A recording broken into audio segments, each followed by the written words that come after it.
So, hello everybody, and today we have our first session on the topic of organization from a psychic perspective. And I am very pleased to welcome Kardash, Jesse, Matthew, and Suryan. And I am Dan.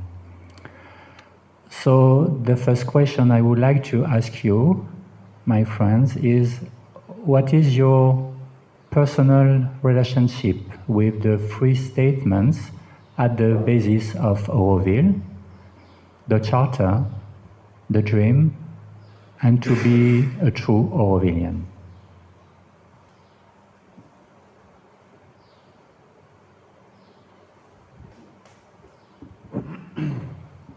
Okay, hi. So my name is Jesse, and I was just looking through these statements, and the first thing that occurs to me when I read I'm looking, for example, at the dream, just starting at the top.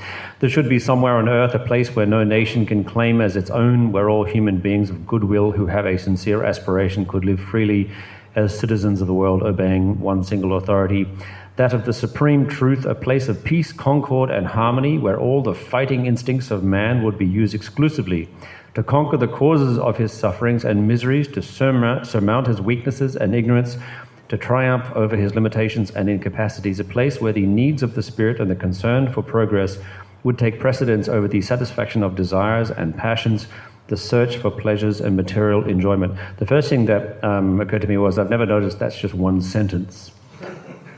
One long sentence, and there's a lot in that sentence. What I noticed in Auroville is that often you encounter this sense of disillusionment. They feel as if Auroville hasn't achieved the dream.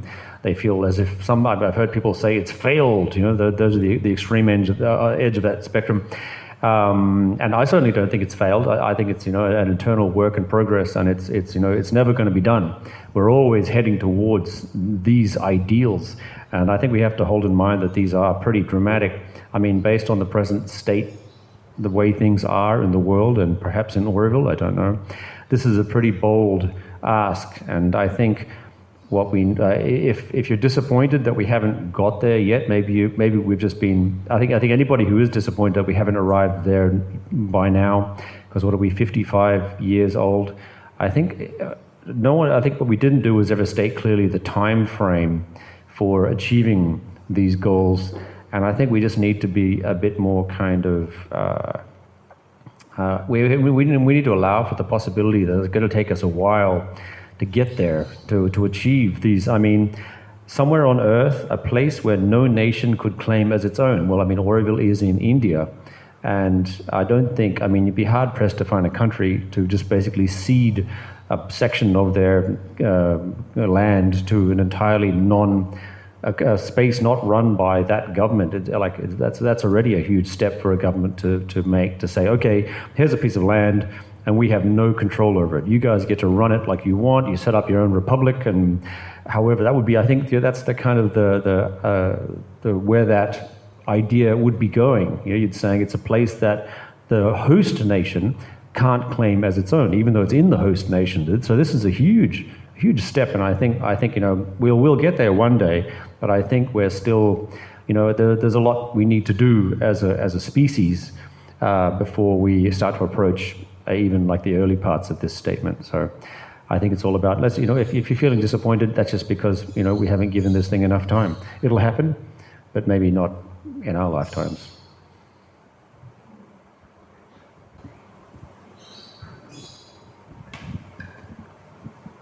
So thanks, Jesse, for that. I think that's a brilliant beginning.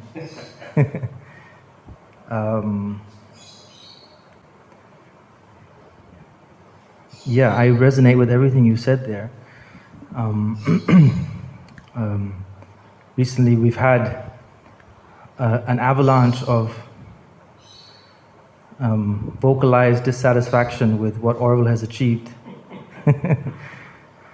And having grown up in Auroville and seeing the condition of the human species, and now it's very apparent in Auroville, the condition of the human species and its aptitude for conflict and disagreement and disarray, ill will,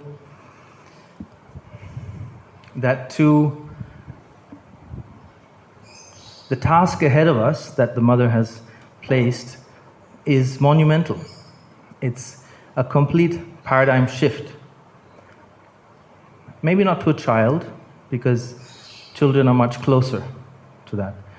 But the society that we've all grown up in is so far removed from having the most basic conditions necessary to achieve the dream, that it's a quantum leap. And to expect anything of great significance to have been achieved in 55 years is very naive, in my opinion. Having said that, I think Auroville has done very well. It has achieved a lot. And it had, the seed was planted, and the vibration was there and is there. And the Mother's grace, has protected it and let it flourish. And I think also something that people forget is that the dream of Auroville is not just for Auroville. It's for all of mankind. And all of mankind lives throughout the globe. And that the supramental, which obviously, which Sri Aurobindo coined, is descending everywhere on earth. And yeah, there's often this sort of arrogance that we see in Aurovillians or, people, followers of Mother and Sri Aurobindo, that this descent is only happening here. It's not. It's happening throughout the world. And there are many, many, and it's also in the charter, we're supposed to engage with the world. So in my opinion, yeah, there's many very conscious, evolved people and communities, throughout the world. But Auroville was given this task, of spearheading. And yeah, I think we were doing really well, I really do.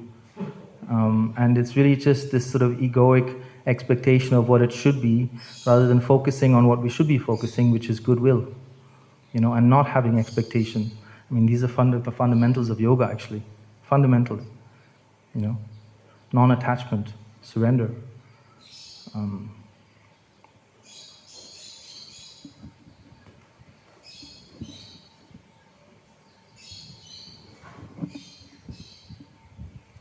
Yeah, you are talking about the fact that this, if you want to call it the supramental, coming from the spiritual realm to the human realm, that it's not confined to Auroville, that it is a global phenomenon.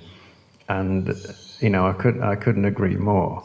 If we choose to look at the negative view of the world, then you can go down that rabbit hole and you'll never come out of it. But there is so much positivity, just in the environmental movement. Every week I'm surprised at the things that I learn, But to get back to the idea of Auroville, one thing that has been the most beneficial for me, it's like the teachers who have taught me the most in my own personal journey while I'm in Auroville have not been Aurovillians. They have been other people who have come to Auroville because of what Auroville is. And that's where I got to hear their message that has been profoundly helpful to me. And so I'm not quite sure how this would attach to the dream, but it feels right that Auroville is kind of a focus for this shift in humanity. and the sort of people that can be drawn to Auroville are a very, very big part of that.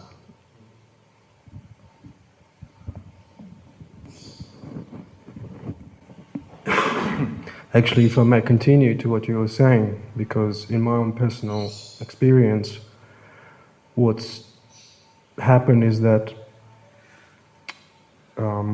it is not only the teaching of Sri Aurobindo and the Mother that took effect on me when I was introduced to them, to the teachings. On some level, the teachings of Buddhism and also the teachings of non-duality, they somehow came into my life around the same time. And then my focus went into more of non-duality, neo-Advaita angle, just the way it happened. And then when you say, so this, your teacher's been, coming from outside, and I suppose that's, in a way, that's what happened to me. But what I want to say is that my journey with the teachings that was focused more on the non-duality opened me up to understand the teaching of the Mother and Sri Aurobindo. Like, if I could clearly see that, I wouldn't be able to. I would have a certain something missing, or maybe even I would say a filter, maybe subconscious filters in between me and teachings of the Mother and Sri Aurobindo. So I find, for me, I can express it as the connection of the teachings that are outside of Auroville, and then we have Auroville that is based on the founders who are teachers. For me, it happened that outside and inside are connected. It's just the way it evolved for me. So that's one thing I'd like to share. And then so I can understand and relate to the dream, the way it's expressed, and to be true Aurovillian. That phrase, it's the teachings of Neo-Advaita helped me to understand what the Mother was pointing to and what Sri Aurobindo was pointing to. So the way I relate to these three statements is, one example is through Neo-Advaita, and then through the text of Sri Aurobindo, such as the Mother, where it talks a lot about surrender and sincerity. And so my relation to this is kind of understanding what is being asked of me, what is kind of required. And so I suppose that brings me to also to mention how I relate to it also is because of before I came to Auroville, and like what drew me to Auroville, and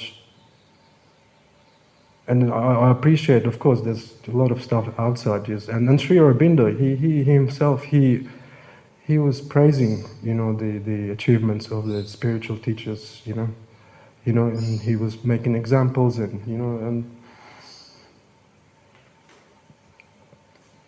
what drew me is that in the charter, and it's the first thing it says. So it's like, when I was a newcomer, like going through the newcomer process, I got stuck on the first chapter. I didn't go beyond it because it was just clear to me, why did the Mother put this thing right in the front, to be the servitor of the divine consciousness? Because it's almost like it's not a matter of choice, in a sense of it's a matter of understanding, which is based on reflecting on how things have not worked outside or in general in the world.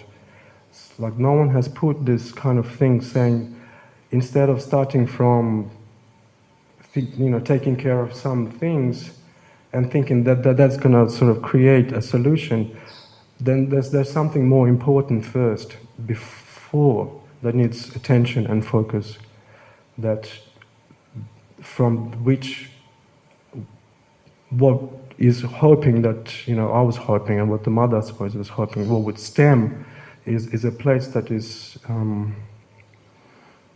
thrives in a way that's opposite to creating suffering and to personal suffering and suffering to others. So that was my continuation to what you were saying, and trying to express how I relate to these three statements that are at the core of the Auroville. So I hope it made sense. Okay, great.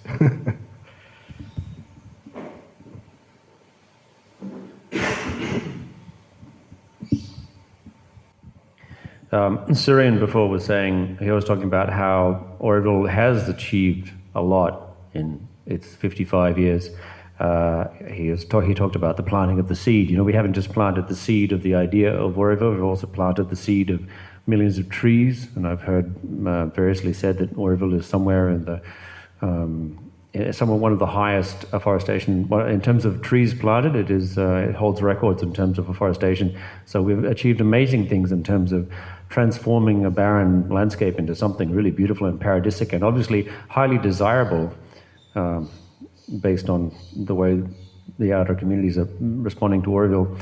But it's also interesting to observe, just reading through the dream of Auroville, and I notice, I mean, my experience of Auroville, I feel like a lot of the aspects of the dream are already being expressed in some ways, in some areas. Like, for example, in this place, children would be able to grow and develop integrally without losing contact with their soul.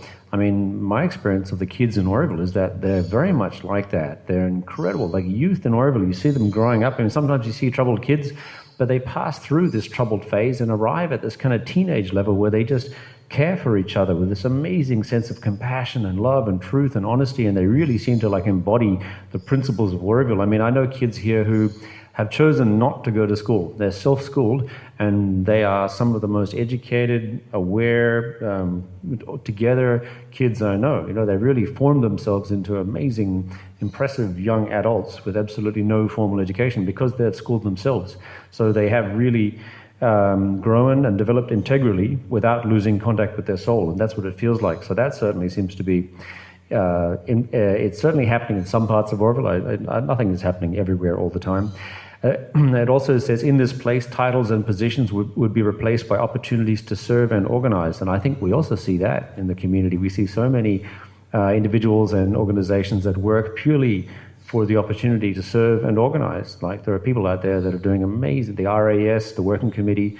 These guys are, and many other organizations and individuals are really working just because for the love of doing a good job and making the world a better place. So you're really seeing that in action here in Auroville today. Beauty in all its art forms: painting, sculpture, music, literature. We see this. Auroville is an amazing, creative landscape. It's full of all sorts of art and expression and music and theatre, and there's so much going on here that wouldn't have been possible anywhere else in the world. It's the resources and spaces that are available here enable an incredible cultural life that I think wouldn't have existed, or doesn't exist, or wouldn't have existed without Auroville. Money would no longer be the sovereign lord, and I think this also applies. You know, there are projects that I personally am involved in Auroville that I certainly would not be able to do in Sydney or where I come from in Australia, just because it's too expensive and spaces are not available, people are not available. But here, so many things are possible with zero money. The resources are there. Just in Auroville is the resource. So from Auroville you can build and create so much. So I feel as if these things are, and then it also goes on, so labor would not be a burden, but a means to make the body stronger, more capable, more conscious, and while making use of it, developing a general individual and collective well-being. And I think I see that also at work in the community. I see people working for the love of working, and working for the love of Auroville, and working to make themselves better people. So all of these principles, I think, I see them in action. I see them being expressed in Auroville. So I think it's all happening. It's all there. We just need to kind of look around and open our eyes and see it. It all depends, I guess, on where you look. Yeah, thanks, Jesse, for that. I love that topic of perspective when we look at Auroville. It's so easy, not just in Auroville, but in our lives, anywhere in the world, to look at that which is ugly. And no doubt you'll find some of that in Auroville, as you would anywhere. And anyhow, it's always subjective, so maybe what's ugly to one person is not ugly to another person. But I think fundamentally being an Aurovillian means actually to see the cup half full. Being good-willed, having a positive outlook, let's not use the word positive, let's use having an outlook that sees light, that perceives beauty, possibility. And I think, in my experience, when I see a lot of the conflict of recent years, and even before the conflict, that, and I'm actually going to quote the mother now, I do this sometimes, not very often. Let me see, what was it again? The complaining habit can be much more destructive than many other habits, or is much more destructive. So this habit that we have, which I, in my study and understanding, have realized is just an egoic anchor, that allows the ego to anchor itself, is to complain and to see the negatives wherever you go. And this habit is very destructive. It's very destructive to yourself, and it's very destructive to other people. Now, that doesn't mean that you can't have to discernment, because we can see when things are working or when they're not, or when they're when you could even say good or bad. I don't like to say that, but I guess everyone listening understands what I'm saying. So discernment is of course important, and sometimes you have to confront things and you have to be tough and you have to, but I think it's very important for all of us to not make it a habit to complain. And now I'm complaining about those people complaining. But yeah, no, that's something that I've had to grapple with a lot. That's really that I found it very difficult to deal with, because it's such a it's such a heavy energy, I just want to speak a little bit about what the two of you also were talking about this thing of so I too I'm going to call it my dirty little secret, because in the sphere of Auroville, if you're using somebody if you have teachers from other than Mother and Sri Aurobindo, there are some circles in Auroville that would frown upon you, So I mean, I've used so I've had many teachers. I've read many different books, and I think this is very important. I think it even tells us in the charter that we should be taking advantage of discoveries from without and from within, ourselves and outside of Auroville. And actually, when we read the first line of the charter, which you also alluded to be a servitor of the divine consciousness. So I agree that that's a realization. I think, but to be a willing servitor of the divine consciousness. Now, that is a very high achievement. That's a very high starting point. And that's, I would say, pretty close to enlightenment right there, But of course the mother put it there because that's what we are supposed to aim for. And another word that comes up a lot, and I think is really fundamental to what the mother spoke about in regards to Auroville, is goodwill. And this also relates again to this topic that I was talking about, this criticizing habit. So this is ill will, right? So when you're criticizing and seeing things in a bad light everywhere, you're spewing this energy around. But if you're good-willed, and this is your focus, then you cannot but helping other people, and helping yourself, and helping Auroville, and being completely aligned with the purpose of Auroville,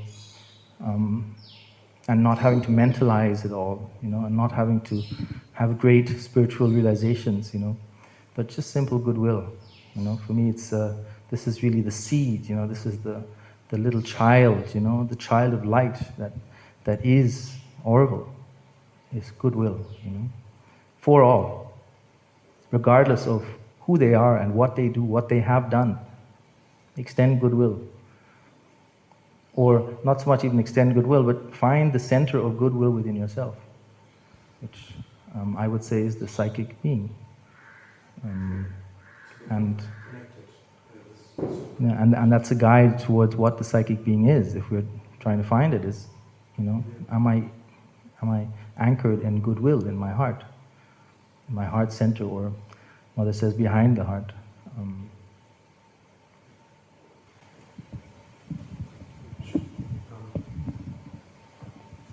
No, I think that's beautiful what you say. And then, when you expressed, what was going to be happening here the other day, I was just, so I had to reflect on it. And I just didn't realize, I realize more so now that how those three statements are so interconnected. The pointing of these statements, it's pointing to that, what you're just saying, that the goodwill, I don't see any part of the statement that is separate from goodwill, an idea of what we aspire to, the psychic being, and how allowing to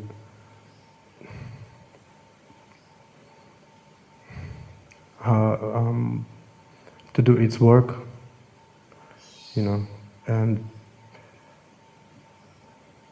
I just found that all those three statements that are just pointing to that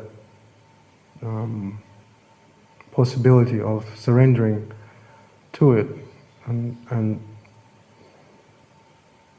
the inner work that's, to be true Aurevilian, the inner work that Mother's talking about, and it's a work in progress, like it's completely true, to be the willing servitor of the divine consciousness. It is referring to the going all the way, and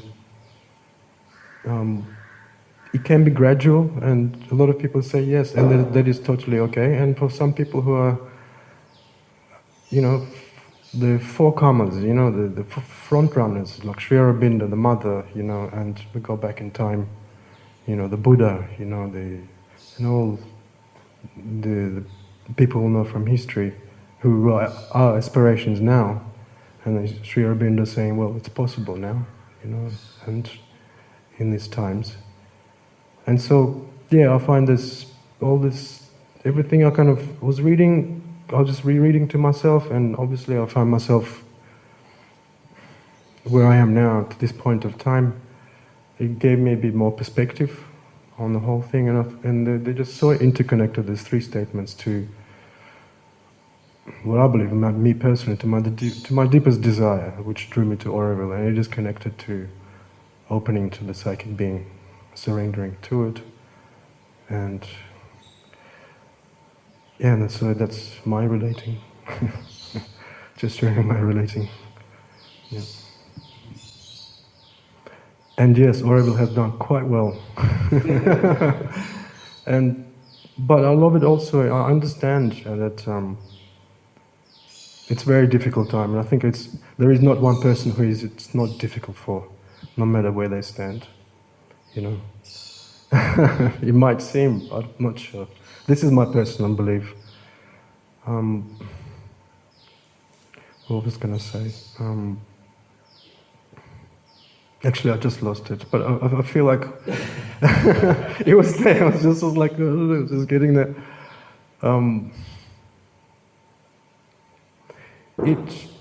It also, these difficult times are also, it's really hard to say, because then I don't want to, it's not a preachy way, or it's not pointing to something. I suppose in my personal experience, it pointed to some aspects of me where I was slacking off. I was sort of in my own personal, in my actions, in my what I accepted as okay. This situation has kind of thrown some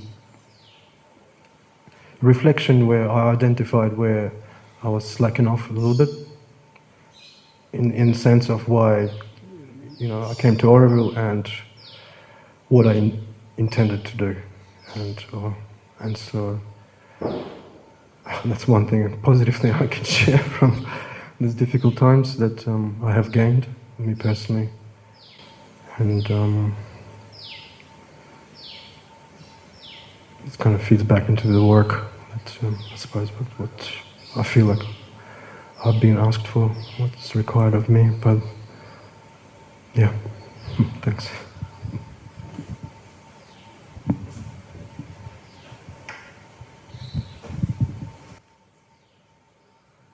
One of the questions from the original Inner Being programs, it was always a question that came at the end, is are there any traps that we can fall into in this journey? And for me, a lot of the language that we use on our spiritual quest, and actually some of it is to be found in the Charter and the Dream, this thing about being a willing servitor of the divine, to serve the divine. And I know what the Mother means, but using a word like serve, if you have a servant, then there is a master. And so you've got that idea of the lower and the higher. And, again and again we hear terms like, I'm striving to get there, but I'm not there yet. One thing that I heard from a teacher that came to Auroville last year that blew my mind is he said, we are not humans who are striving towards the divine. We are divine beings who have chosen to experience life as a human. And in that, for me, that just turned everything on its head, because there is no work that needs to be finished. It is already what we are. And we just have to realize it. And that, that for me, that's what I think the Mother and Sri Aurobindo and Jesus and Buddha, they were people who just realized what they really were. And that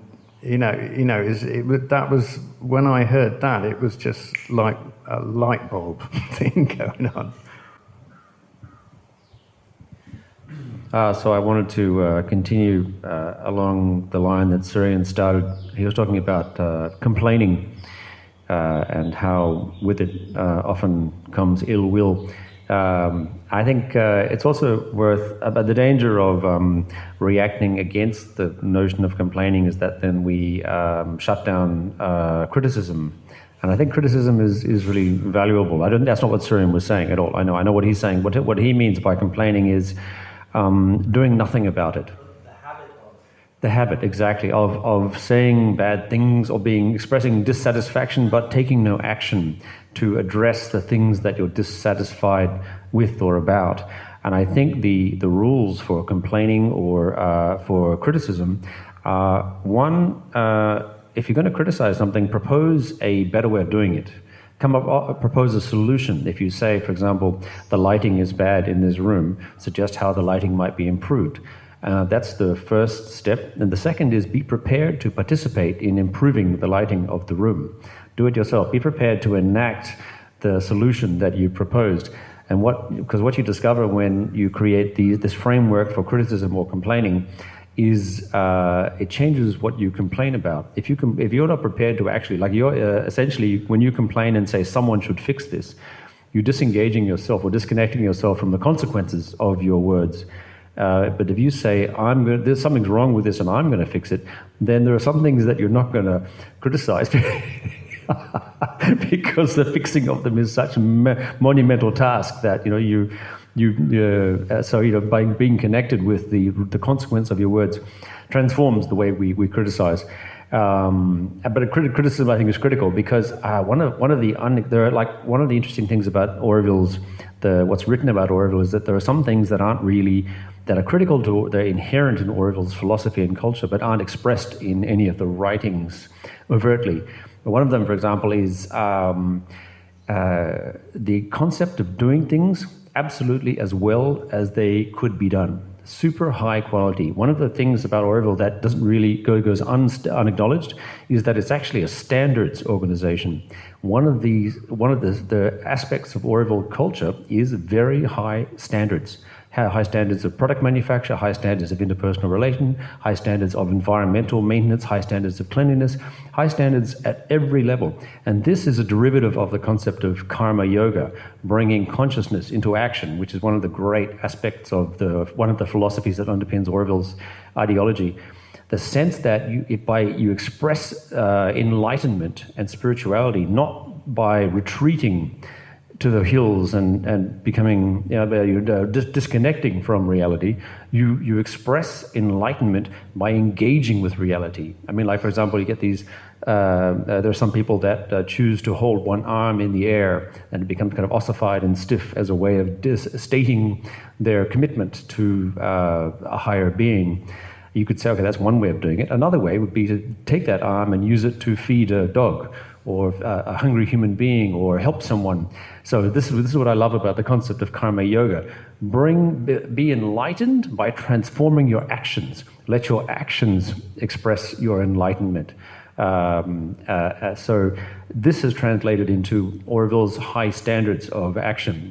Everything we do is super high standards, and so I think it's one unacknowledged aspect. Another is Auroville has an unacknowledged environmental message and agenda. We're very focused on eco-friendly, on creating forest, and this, because it's not actually stated clearly anywhere in Auroville's writings, it doesn't say that we're an environmental organization. It doesn't say that we plant trees.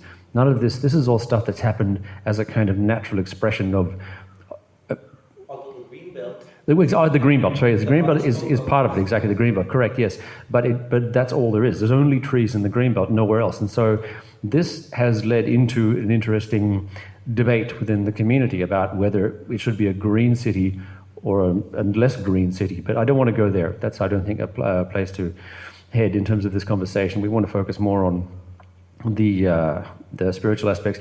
Søren was talking about quoting Mother, how he doesn't like to quote Mother. And I think one of the greatest quotes I've heard from Mother is, "Don't quote me."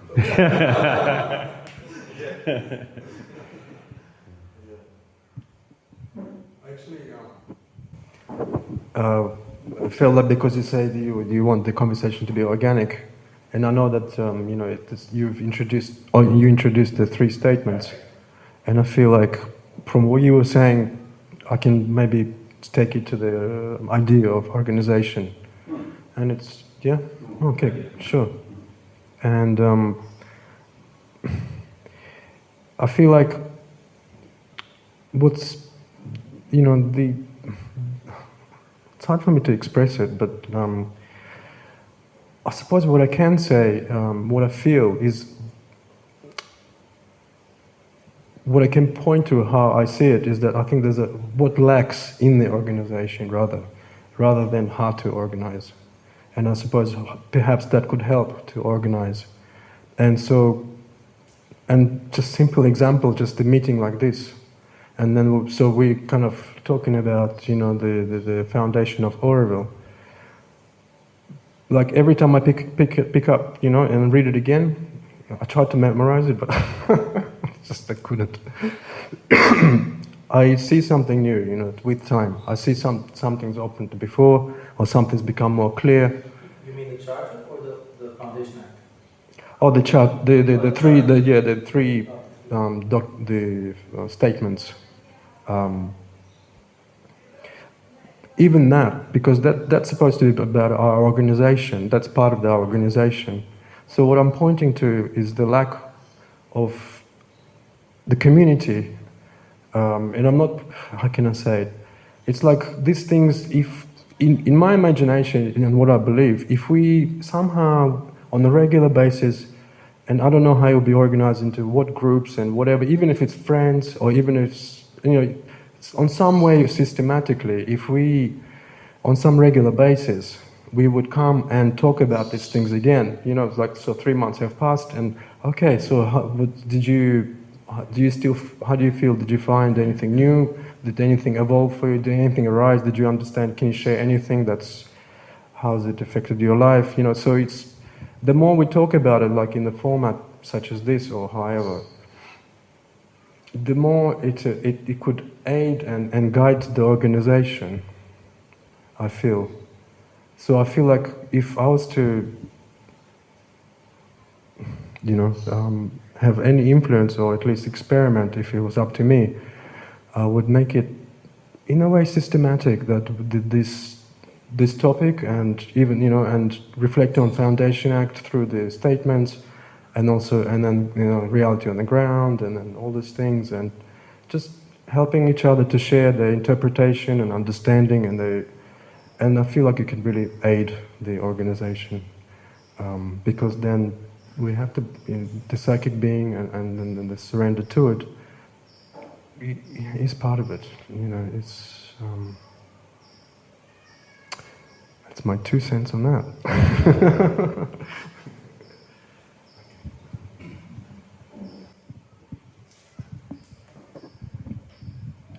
Yeah, thanks for starting the topic of organization through the psychic being. Is that the organization? Thank you, Kardash and Soyan. The next question would be, how is it possible to create an organization which is driven from a psychic perspective? And maybe it could be helpful to define a little bit what organization is. In my view, it's everything which is more than one. I mean, whenever I am alone with myself, it's very easy to organize, and I don't have to relate to any rules. But whenever I interact with my wife, my kids, my friend, I have to establish some kind of tacit possibilities. And how would it be possible to, in any kind of relationship, to put this psychic perspective in the front, so that any kind of organization would be driven from something more deep and more true?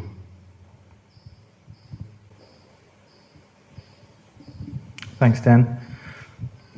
I guess on a purely practical level, if you want to have a organization guided by the psychic, you have to be able to hear the psychic. Meaning you have to be connected to it. You have to know what is the psychic. How do we know what the psychic is? I think that's a really big question. How do we know we are true willing servitors of the divine consciousness and not serving something else?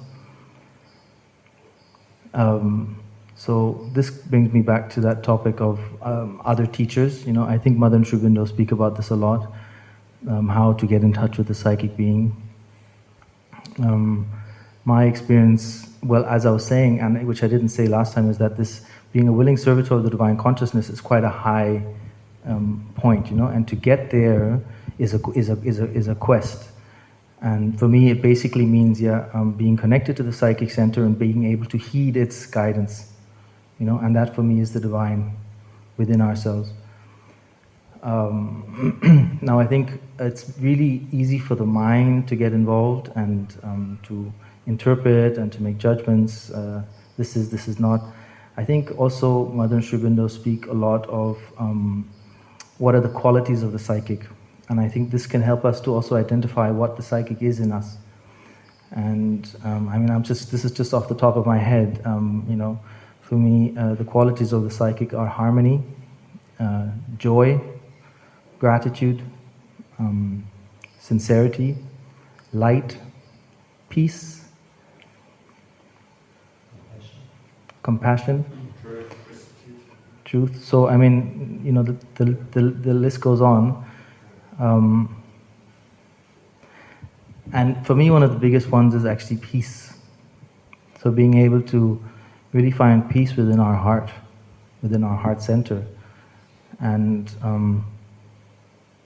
I think that's sort of like a doorway, you know, to another dimension. I've suffered from a lot of anxiety, a lot of dismay. Is what's the word? It's panic attacks, you know, despair, mental despair.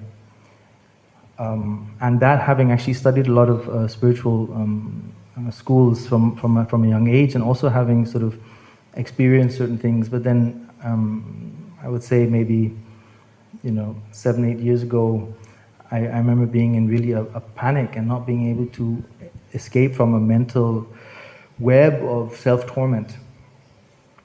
And I remember that, and this was actually a teaching that came to me. I won't mention the person's name, but I mean, I can.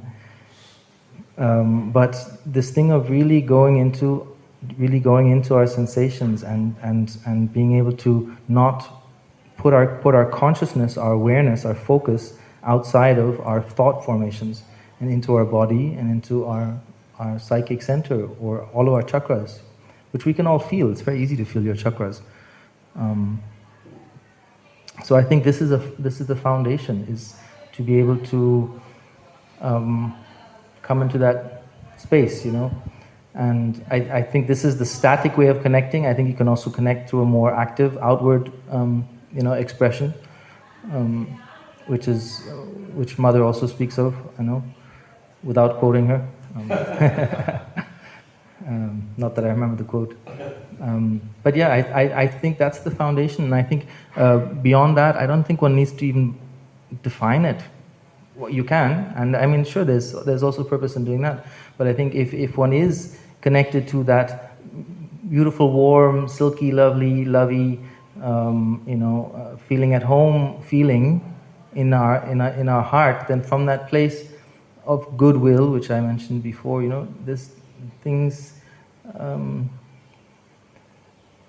you're aligned, you know, with the psychic, and therefore what you express and how you behave and who you are has that quality. And coming back to the organization, if you have individuals who are in that space, the decisions they'll make, the input they will give will be imbued with that wisdom of that energy, that feeling, that connectedness within the heart. And it's really that simple, actually.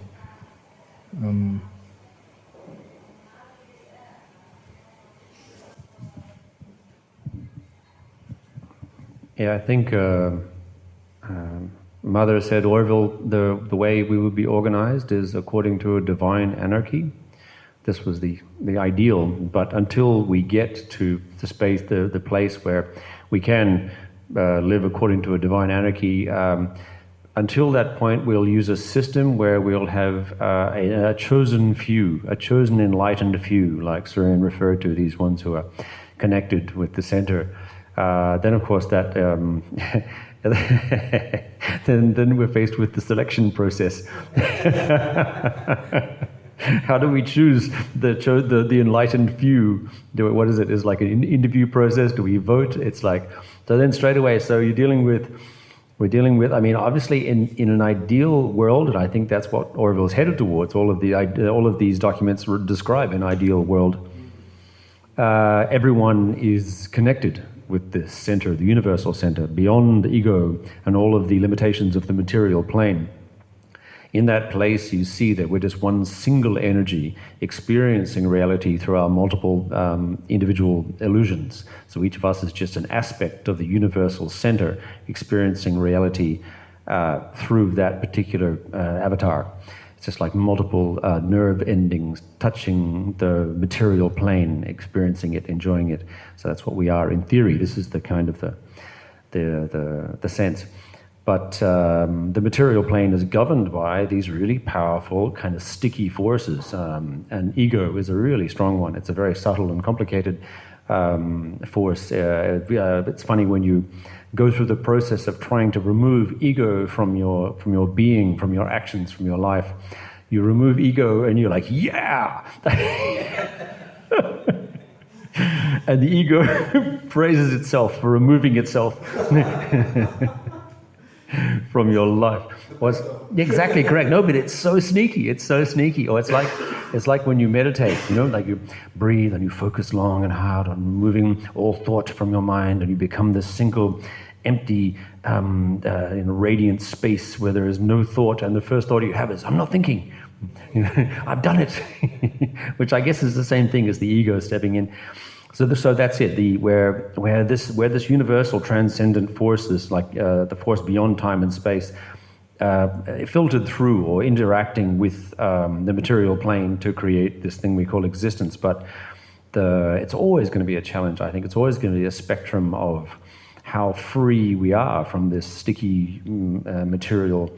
It's always going to be a mission, a battle to kind of locate yourself in an egoless space. And so I think Auroville's, or the world's organization, but Auroville is kind of hopefully trying to take it one step further, will always be on a spectrum, will always be somewhere between divine anarchy and the chosen few, and then those that don't really want to participate in any organization whatsoever. Will always be, it'll be a hybrid space, and I don't really think that we're ever going to arrive at an absolute, transparent, 100% transcendent perfection, because the material plane, by definition, is imperfect.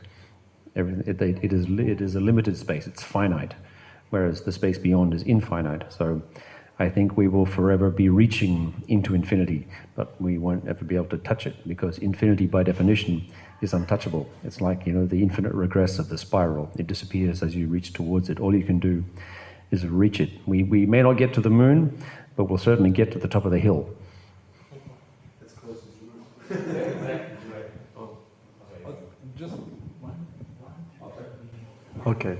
I suppose just quickly, it's most useful to make use of those who have transcended, and to welcome. Yes. So I suppose that's what also is, I realized, is that it would help with the organization to have those who are able to guide, who have the ability to guide, not just who have transcended. If those could be, I know what you mean. How do you, I think it's, that will be obvious, I think, to us when that guidance is provided. We can decide it then. But if it's true, it should resonate enough for us to open to it. And so, and I think we are welcoming them, but just, and like I said, it's kind of, I suppose, like what. Okay, this is supposed to be short. Okay, that's enough. Hard to answer that one. Yeah. I don't want to. Because I think what Sri Aurobindo and the mother was saying, if it was possible for them, then it's possible for us. Yeah. I think this grappling with this idea of how to choose those people, I think it again comes back to the qualities of the psychic, and obviously somebody could be hiding or pretending, or, but I think one big one is probably people who are really just not attached to being in that kind of position, so not asking or begging for it or doing their utmost to be there and promote themselves and all that kind of thing, and I think, but the other thing that then comes in is who is choosing them, right? And do the people choosing them have the wisdom, the insight, the perspective to know? But I guess you just have to hope or assume that the critical mass of consciousness within the community will over time, rise, and therefore over time that critical mass will over time select wiser and wiser people. Yeah. So I think it's possible. Yeah.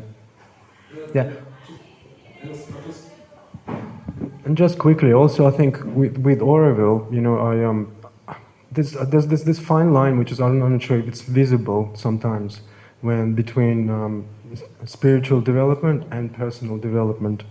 And so, there's, like you said, in that mass can also grow for not necessarily focusing on, giving it completely spiritual meaning, but it could be just being a good human and, having good qualities and developing and growing personally, that also, that I believe goes into that critical mass. Yeah.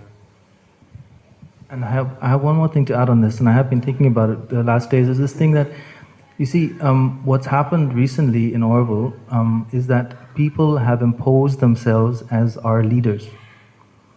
Had imposed themselves as our leaders, who, as being qualified, and have said, we are your leaders, we know better than you. And saying, Sri Aurobindo never wanted a democracy, and therefore we're going to take charge. Now, first of all, Sri Aurobindo didn't say it like that. He actually said that, I won't go into it right now, but he did also say there were stages and that democracy was necessary until a certain stage. And also that if you don't have the confidence of the people that you are leading, or let's not call it leading, or guiding is also the wrong word, but serving. If you don't have the confidence of the people that you are serving in a space like Auroville, it can't work, because they won't listen to you. And because in Auroville we didn't want to have rules, there was not supposed to be a police force, there's not supposed to be enforcement necessarily, so it should be, everything should be willing, right? So if we all agree, so we all have to agree who we want to serve us or to be in these positions, and they should have our confidence, and we should trust them, and then wonderful things can happen. But if you try to impose, this is an antithesis of the dream. You cannot impose yourself upon a population and assume that somehow you're going to achieve the dream. It's absolutely impossible.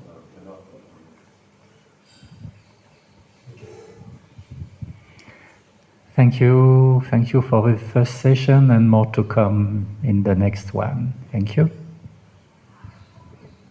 So I wanted to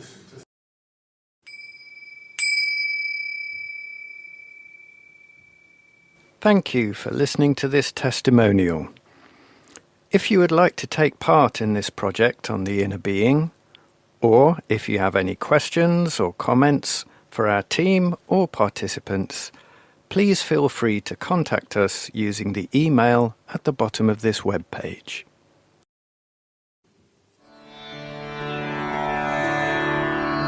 This is Auroville Radio, Voices from the City of Dawn.